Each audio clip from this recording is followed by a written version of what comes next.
Well, here we go, lads and lasses. Newcastle United signed another player, Afner from Levante, the 18-year-old or 19-year-old, I think he is, has come in from Levante. 6'4" striker, will be joining our under-21 side.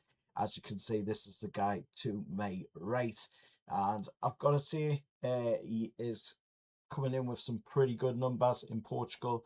He banged in 14 goals in 27 games. If you can do that on Tyneside in a black and white shirt, then that will be absolutely brilliant. But we'll have to wait and see, if that will be able to happen. But he is signed for Newcastle United. He is a Newcastle United player, and he seems like a really nice lad, as well as he's already interacting with the Newcastle United fan base already. Moving away from Afner, of course, we are seeing reports going around in Turkey that Joe Willock is being shown interest by Bishkek, of course, or Besiktas, of course, and Besiktas are interested in bringing in Joe Willock. I think if we get a decent fee for him, then I could see that being a good move for us. I think it would be probably a bit of a good move for Joe Willock as well. Give him a chance to have a bit of a refresh with his career and get himself going again as well. And with the injuries that he's got as well, I don't really see many Premier League opposition coming in from. Maybe some of the newly promoted guys like Coventry and that might be interested, but not at the fees that they'd be offering. We wouldn't be interested in selling for that. I think we've got to be getting at least a decent fee for him to move on. But that's the news coming out of Turkey. And then we're seeing Lee Ryder coming out talking about, of course, the recent news that has been circulating around. We're paying an interest to Carl Rushworth of Brighton, their goalkeeper, of course. And Lee Ryder is saying that Newcastle are not understood to be in talks with Carl Rushworth at this stage. Brighton keeper has been offered to Newcastle as club considers options for new additions after not taking up the option to sign Aaron Ramsdale last month. Aaron Ramsdale, of course, ended his loan with and had some great words to say as well, saying about how much he enjoyed his time with, of course, the club, with the fans, and of course with his teammates as well, and shared fondly about his memories on Tyneside. And of course he goes back to his parent club now, and hopefully the lad gets a chance to join somebody, because he did really well for me when he was called upon in the games last season, and I thought we should have maybe took the option on him, but I can see why we haven't, because we are still quite heavily wanting James Trafford as the new number one to come in, and of course Carl Rushworth is being talked about as well. I'm guessing that's probably just as some sort of backup option in case the James Trafford one doesn't work out. But remember, we still got Juan, of course, from France, who came in, and he will be, of course, looking for minutes, with him being a new signing at the club as well. And then we've seen Fabian Shaw talking fondly about the new signings, and he says they are very young, talented players who will be great additions for the team. If you are so young and you come into a team like Newcastle, you want to showcase what you can do. They've all done really well in the first few years of their careers. To be able to come to a club like Newcastle, to be able to come to this club, that is what Fabs has said, and rightly so. It shows just how good these young lads are that we are signing, that they are on our radar. And then as a backup option for the news that's been flying around a lot of late as well, of Lucas Bergvall of Spurs, Newcastle, of course, are very much interested in bringing Lucas Bergvall to St James's Park. And as you can see by the information there to my right, Tottenham, of course, in Newcastle are in talks over the midfielder, and we have, of course, had discussions, and we've put in verbal offer of 38 million, which was turned down. Then we put in another verbal offer of 46 million, which again was turned down in it. Looks like, they may have him leave this window for a fee of around 50 million. So we're not that far off, their evaluation of him at 46 million. I think if we can bump it closer to that 50 million, I think, Tottenham probably will accept that deal. But is Lucas Bergvall really worth that amount of money? And when you look at what he offers some great passing ability. He offers, the intelligence on the field as well, of knowing where you need to pass the ball at times. And I think he would be coming in as probably more of a Joe Willock replacement rather than a Sandro Tonali replacement. Of course, we're looking to bring in these technical style players, and a lot of people, aren't very happy at that, because a lot of the fan base wants to see the high intense pressing, but I think we're still going to do with the high intense pressing.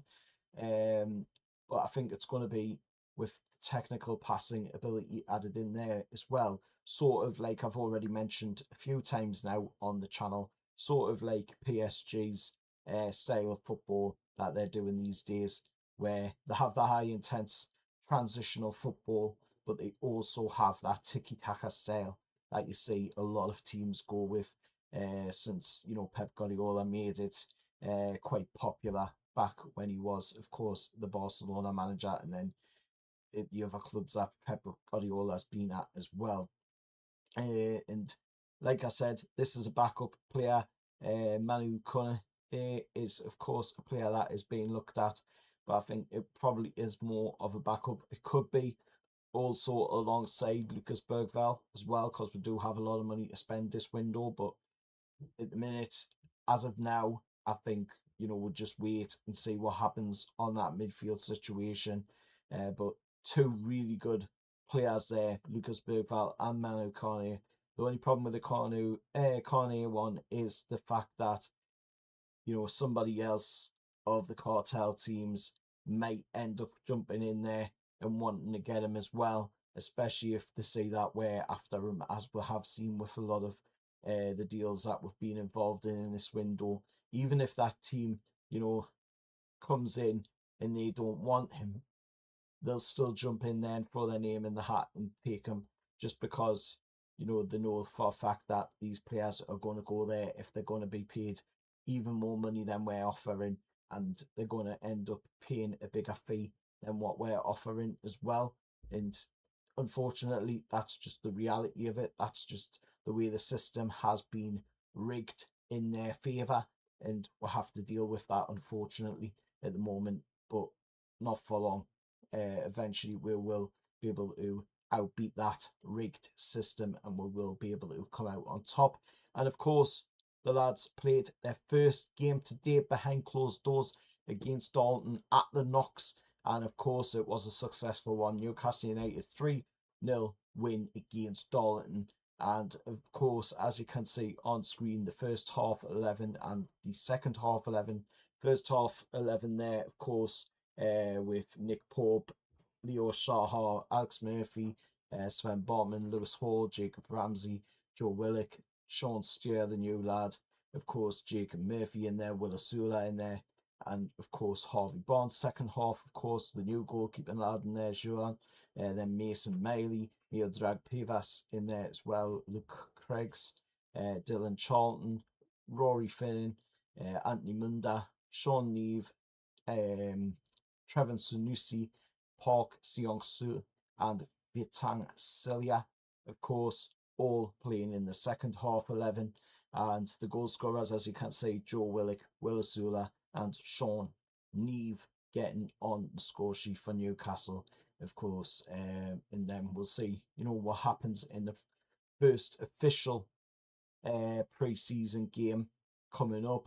But that is, of course, the first pre-season game behind closed doors, and we're off to a flying start with a good 3-0 win there. And of course, tonight England plays the last World Cup game of this World Cup out in the States, of course, and it is at Miami, as England take on France in the bronze final. We should have been playing in the final tomorrow against Spain, but we all know what happened in that game. If you haven't seen it, go watch it. If you want to hear my thoughts on it, go watch my reaction. But let's see if the lads can at least finish third place in this World Cup and see out a World Cup that's been quite a good one for we. To be honest, we've done really, really well. We deserve to be in the final, but unfortunately, things happen and that isn't the case. We're not able to be in the final. So we'll take this third place game against France. And I think, like I said in my reaction, I think this is probably going to be the better of the two games anyway. England versus France or France versus England, whichever way you want to put it, is going to probably be the better game over Spain versus Argentina. But that's just my opinion. Let us know what you think down in the comments below. And as always, remember, hit like, share, subscribe to the channel. And what do you think on everything said in this video? Do you like the signings that we are, bringing in? Do you like the approach that we're doing in this window as well? And what do you think of our first game in pre-season? Yeah, we haven't been able to see it obviously because behind closed doors. But what do you think? Do you think that is a good sign going into this season where we won't have Champions League football? It'll be just the cups, League Cup, FA Cup, and a Premier League game every week, and a big chance for us to push on and rebuild, which has been a huge part of this summer window, is doing the rebuild. But let us know your thoughts anyway down in the comments below. Till next time, hit like, share, subscribe to the channel, and I'll see you all in the next one. How are the lads, and how are England?